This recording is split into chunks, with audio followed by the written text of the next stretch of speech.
Aujourd'hui, nous allons aller voir ce qui se passe aux États-Unis avec l'affaire George Floyd. On va aller à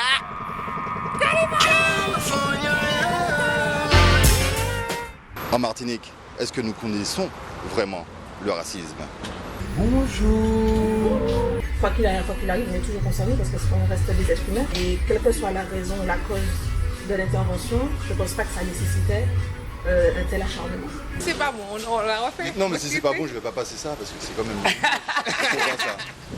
ça. Quelque part, on subit un petit peu la même, je vais pas dire intolérance, mais Une discrimination, on va une dire. discrimination, ouais. Et puis, en fait, déjà, de par les images. Je pense que s'il n'y avait pas eu les images, c'est vrai que ça aurait une autre résonance. Mais quand on voit ça, on ne peut pas rester insensible. Eh bien, figure-toi que moi, je suis métissée. J'ai une famille métropolitaine et ma grand-mère était raciste. Ok. Donc, ouais, j'ai été en plein dedans. Les dîners de famille, c'était sympa, quoi. Toi, tu retournes, mais tes gosses, mon grand frère et moi, non.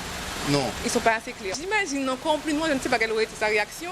Et je me souviens par contre d'un jour on était en vacances où mon grand-père il a dit on va leur mettre un petit peu de farine pour qu'ils puissent blanchir un peu.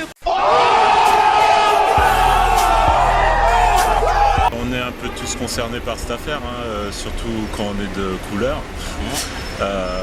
Et surtout qu'en France il y a tout autant d'exactions mais qui sont bien camouflées. Il n'y a pas que des exactions physiques.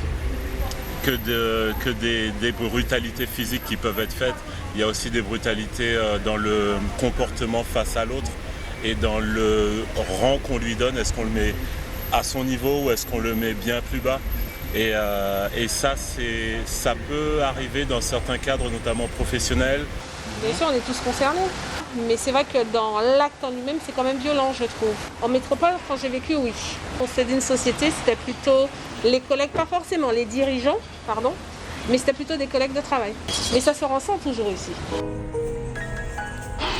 Quand tu es black, tu sens que tu as plus d'efforts à faire. Plus... Quand tu vois les métros comment ils sont plus à l'aise. Non, ils ont moins d'efforts à faire. Bon, après, ça nous a rendu plus forts, plus réfléchis. Oui, parce que c'est un black comme moi-même, donc je me sens concernée. Exactement. Et en Martinique, est-ce que vous avez déjà vécu le racisme? Oui. Surtout avec les policiers, ils sont pas tout permis. Ils ont l'impression qu'ils sont les maîtres du monde, qu'ils ont tous les droits. Donc c'est un petit peu pareil que là-bas. Il y a du racisme de la même manière, on reçoit du racisme un petit peu partout, donc je pense que ça nous concerne aussi. Mais bon, les Martiniquais ne sont pas assez solidaires. Ah ben, ce sera le prochain micro-trottoir. Sommes-nous solidaires ou pas? Alors, en gros, j'ai envie de dire que tout le monde se sent concerné. Lorsqu'un meurtre est perpétré, c'est toute la race humaine qui est touchée. Alors, pour avoir demandé à de nombreuses personnes, j'ai eu beaucoup de réactions et les gens avaient peur. Pourtant, c'était des victimes. Mais j'ai remarqué vraiment un malaise, un big malaise. Il semblerait que le racisme existe en Martinique, mais qu'il soit plutôt en bas fait. Alors, franchement, aimons-nous les uns les autres, pas les uns dans les autres. Et n'oublions pas, il n'existe qu'une seule race. L'homme.